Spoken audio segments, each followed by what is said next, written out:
Olá, tudo bem? Nossa discussão, na verdade, será realizada a partir de uma obra, a obra da filósofa estadunidense Judith Butler, a obra intitulada Relatar a Si Mesmo, Crítica da Violência Ética. Quais são os objetivos da aula? Dialogando com as provocações suscitadas pela filósofa estadunidense, a aula pretende explicitar três argumentos fundamentais da obra Relatar a Si Mesmo, Crítica da Violência Ética. A saber, a opacidade do relato de si mesmo, o eu articulado e despossuído pelo outro na cena de interpelação, a noção de resposta, um ponto de articulação mais decisivo ao problema da violência. Quer dizer, pelos objetivos apresentados, podemos inferir que as discussões de hoje se apresentam como um importante contraponto ao debate realizado na última aula, que tinha por referência Kant e Habermas. Esse contraponto, eu diria, se faz necessário, ele é muito importante.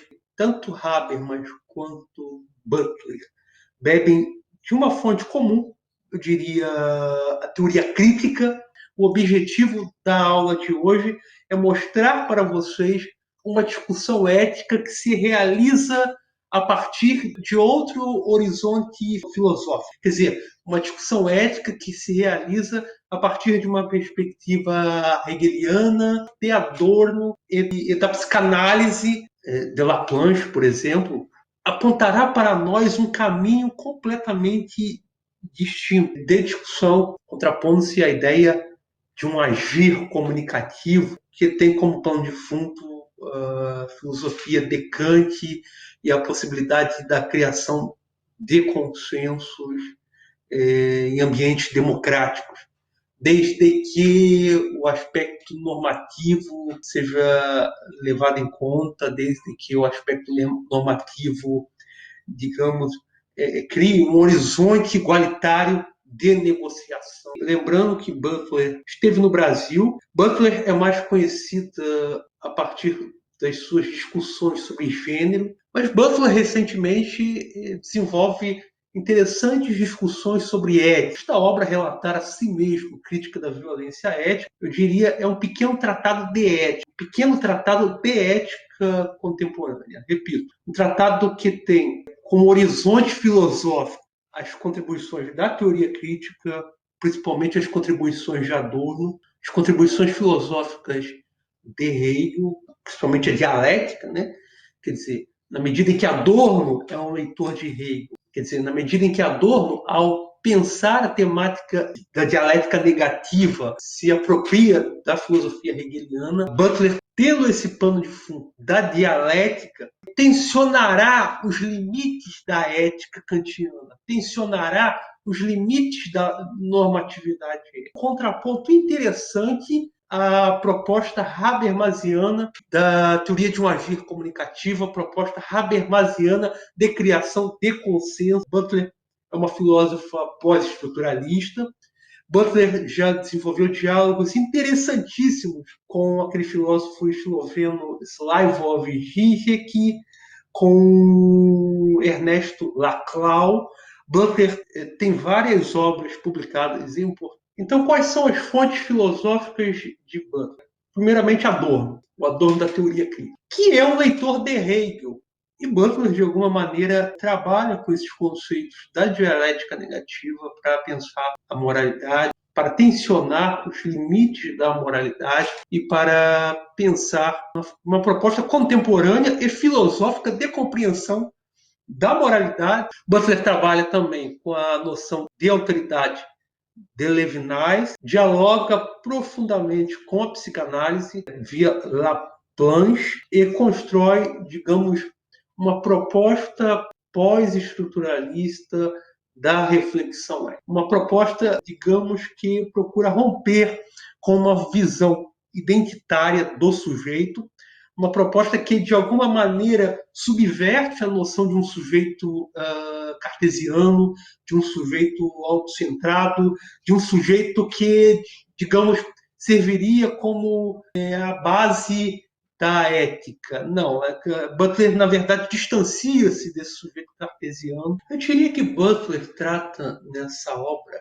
Relatar a Si Mesmo, das condições sociais de operacionalização da existência subjetiva. Quer dizer, Butler trata de processos de subjetivação. Há quem diga que Butler é uma filósofa associada ao identitarismo pós-moderno. Nada mais longe da verdade. Como pós-estruturalista que é, Butler, na verdade, é uma crítica de uma noção essencialista de identidade social. Butler, na verdade, desenvolve uma crítica a partir de um horizonte filosófico, que é o materialismo discursivo de Michel Foucault. Sabe se apropriar muito bem de Foucault. Então, Foucault se apresenta como um importante referencial teórico na obra de Butler.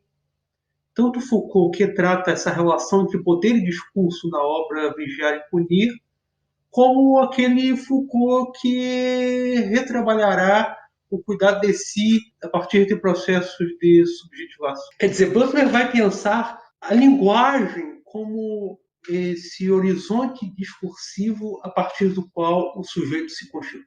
Butler, abrindo diálogo com Foucault, pensará esse horizonte discursivo a partir do qual o sujeito da interpelação se constitui na linguagem e pela linguagem. A partir daí, falará de uma cena de reconhecimento como uma relação ética, digamos, primária. Somos interpelados desde a mais tenra infância. Somos interpelados pelo outro. Quer dizer, é o outro a nos constituir na linguagem e pela linguagem desde o horizonte fundamentalmente discursivo e sobre um regime de verdade.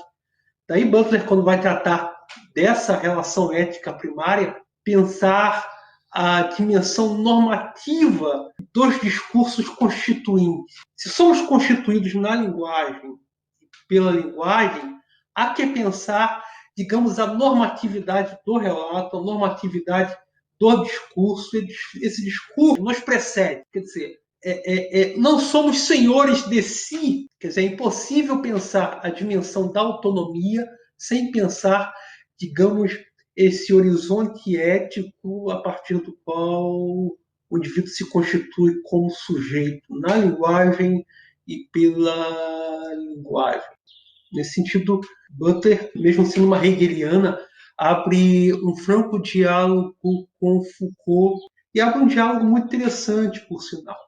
Butler vai pensar essa dimensão normativa do discurso como aquele regime de verdade que nos constitui pela linguagem e na linguagem. Mas não qualquer dimensão normativa, uma dimensão normativa que tem um pano de fundo histórico.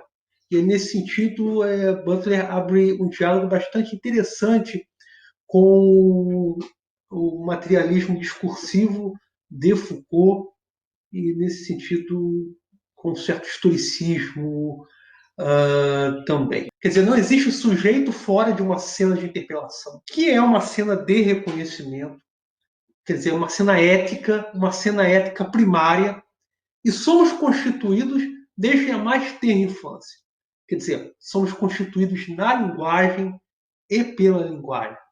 Quer dizer, somos constituídos a partir de um relato. Um relato que o outro faz de nós e um relato que nós fazemos de nós mesmos para o outro na linguagem. Quer dizer, um relato de si. Mas eis o grande paradoxo. Não nos constitui como sujeito atribuindo a nós uma identidade. Mas, na verdade, o relato de si nos constitui como sujeitos pela disposição. Quer dizer, extraindo de nós a nossa substância ética. Butler pensa a opacidade do sujeito para consigo no relato de si. Quer dizer, no relato de si, somos despossuídos pela linguagem. A linguagem nos expropria de nossa substância ética. Nesse sentido, esse horizonte normativo a partir do qual nos constituímos é profundamente violento. E aí daí Butler falar em violência ética. Quer dizer, esse relato de si funciona de maneira profundamente destrutiva ao suscitar do sujeito um relato coerente e final acerca de si.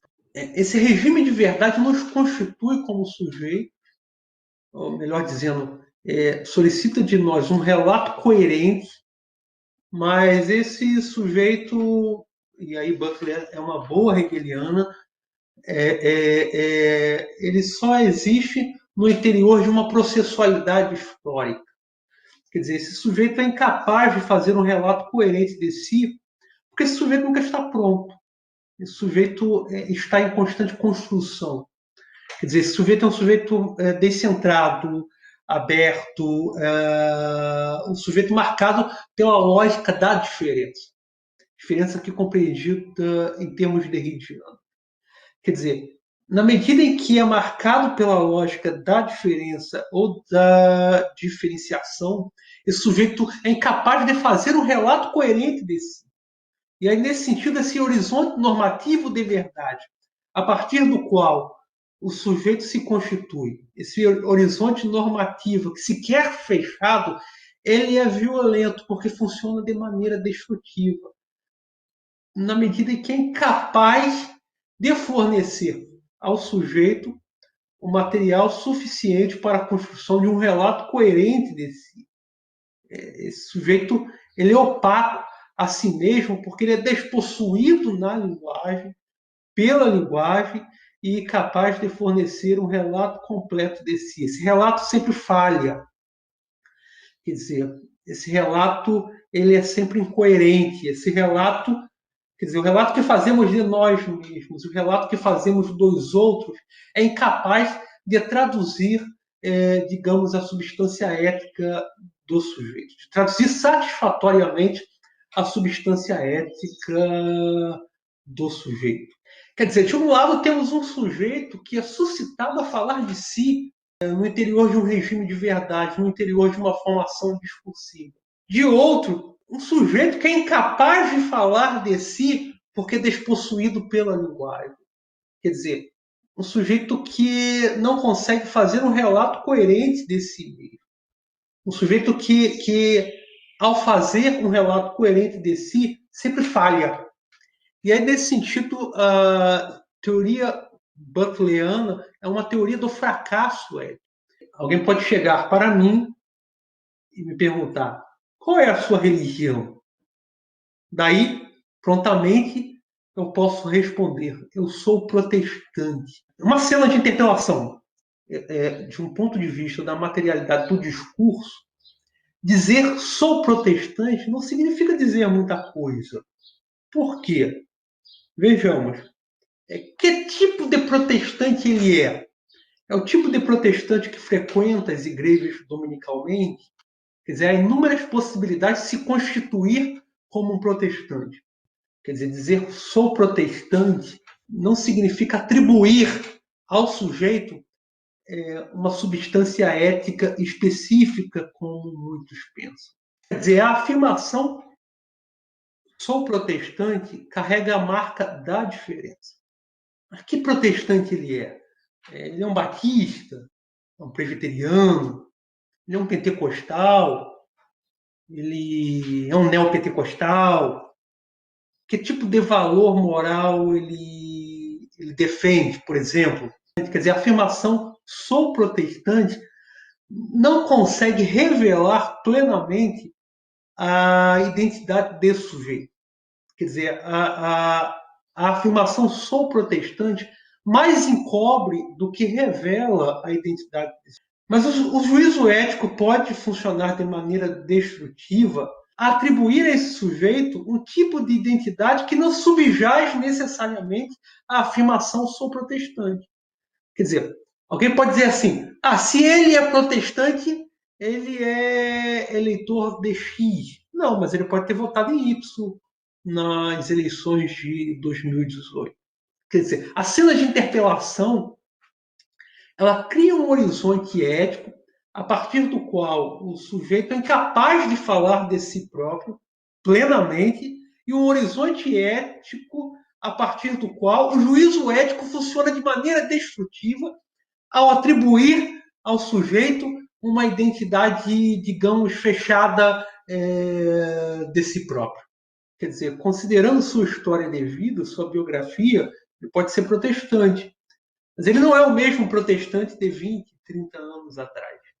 Quer dizer, ele não lê as mesmas coisas que eram lidas há 20, 30 anos atrás. Quer dizer, há protestantes no espectro político de esquerda, há protestantes no espectro político de direita, há protestantes de centro. O relato que o sujeito faz de si é sempre aberto. Quer dizer, a perspicácia de Butler tem a ver com o fato de que o relato de si ele é aberto, inclusive, ao próprio sujeito. O sujeito não consegue dizer plenamente quem ele é ao dizer, por exemplo, ao fazer, por exemplo, a afirmação sou protestante. Por exemplo, entre outros, quer dizer, já que estamos tratando de identidades sociais, né? O que quero dizer ao afirmar sou protestante? Eu mesmo não sei. Quer dizer, o discurso falha o tempo todo, né? O discurso ele é incapaz de traduzir plenamente a experiência concreta da subjetividade, a experiência concreta de vida dos sujeitos. Um outro exemplo bastante relevante. Alguém pode chegar para você e perguntar: o que você me diz acerca de fulano? Daí sua resposta pode se configurar da seguinte maneira: não, fulano tem sérios desvios éticos. Mas por que ele teria sérios desvios éticos? Daí, a partir dessa conversa, surgir um relato acerca de um fato acontecido há 20, 30 anos atrás. O juízo ético, ao se cristalizar em um relato fechado acerca de um sujeito, ele funciona de maneira profundamente destrutiva nesse sentido, dirá Butler. Por quê? Porque não se consegue perceber muitas vezes que esse sujeito se define por uma certa processualidade histórica. Quer dizer, esse sujeito nunca esteve pronto. Quer dizer, esse sujeito pode ser outro hoje. Então, eu diria que a teoria butleriana da violência ética se fundamenta em três grandes variáveis. A primeira variável, a ideia de que existe um ethos coletivo que se põe pela violência, isto é, pela imposição, a revelia dos modos de subjetivação. Um ethos que, historicamente, nos precede e que se apresenta a nós como uma exterioridade que ignora o caráter relacional da interpelação. E aí, nesse sentido, a segunda variável importante dessa equação são as interpelações locais. Quer dizer, somos interpelados uns pelos outros, cotidianamente. Múltiplas interpelações locais acontecem, interpelações que se constituem como cenas éticas. Por último, a pressuposição de um sujeito autocentrado. A ideia de que sabemos o que queremos, sabemos quem somos e sabemos quem o outro é. Nessa perspectiva, a ética para Butler surge como crítica dos regimes de inteligibilidade. Abre aspas. A ética surge precisamente nos limites de nossos esquemas de inteligibilidade. Lugar onde nos perguntamos o que significaria continuar um diálogo e que não se pode assumir nenhuma base comum. Quer dizer, se já não existe mais, digamos, sujeito da razão iluminista ou sujeito da razão comunicativa, quer dizer, em que base a ética propriamente pode se fundar, né? Onde nos encontramos, por assim dizer, nos limites do que conhecemos. Repito, sujeito que não sabe dizer exatamente quem é numa cena de interpelação. Mas onde ainda nos é exigido dar e receber conhecimento. Este sujeito que não sabe dizer exatamente quem é, tem, por assim dizer, um estatuto jurídico-político. Quer dizer, a ética se constitui como este grande problema de inteligibilidade na contemporaneidade. Essa é uma intuição fundamental de Judith Butler.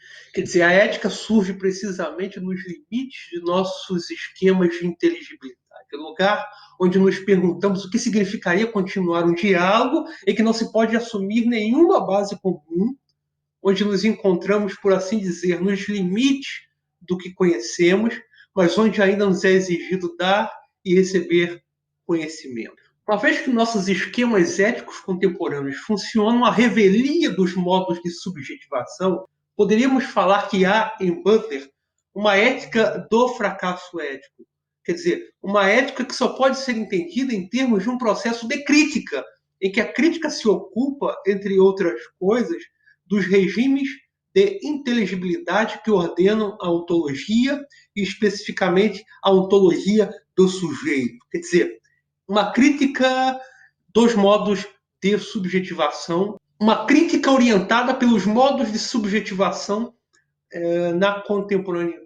Poderíamos dizer, então, que a teoria de Butler do fracasso ético reposiciona o problema da responsabilização, na medida em que a ética só pode ser entendida em termos de um processo de crítica, em que a crítica se ocupa, entre outras coisas, dos regimes de inteligibilidade que ordenam a ontologia, e especificamente a ontologia do sujeito. Quer dizer, se esse sujeito é descentrado, as interpelações locais são organizadas a partir de um regime de verdade que ignora os modos de subjetivação, a ética só existe lá onde, digamos, essa lógica é questionada. Quer dizer, essa lógica de reconhecimento fundamentada na ideia de um sujeito autocentrado, fundamentada na ideia do sujeito da razão moderna. Né? Nesse sentido, a ética de Butler ela parte de um desconhecimento e de uma relacionalidade, quer dizer, ela se constitui a partir de uma articulação do si mesmo com o desconhecido.